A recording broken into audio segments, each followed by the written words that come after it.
अरे यूसुफ भाई, क्या बात, आज फिर से टेंशन में लग रहे हो मुझे। अरे नहीं यार अनस भाई, आज टेंशन तो कोई नहीं है, पर सर में बहुत दर्द है यार। अच्छा, सर में दर्द है? हाँ यार, सर में बहुत दर्द है। कोई ऐसी दवाई बताओ जो 1 मिनट में सही हो जाए सर का दर्द मेरे यार। है तो दवाई यार यूसुफ भाई। अच्छा, तो बता दो यार कोई दवाई। यूसुफ भाई, ऐसी दवाई है ना, वो यूं करके तुम्हारा दर्द नहीं उड़ा देना तो बात है, नाम बदल देना मेरा। अच्छा, ऐसी कौन सी दवाई है यार जो 1 मिनट में दर्द सही कर देगी सिर का? घर जाके ना थोड़ा जहर खा लेना गर्म पानी से, 1 मिनट में सही हो जाएगा। साले बहुत ही नीच आदमी है तू। मैं तुझसे दवाई के लिए पूछ रहा हूँ और तू ऐसी दवाई बता रहा है कि मैं जिंदगी भर के लिए ऊपर चला जाऊँ यार।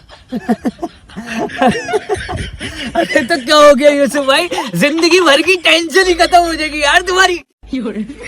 अरे तुझे देता हूँ, पर रुक रुक।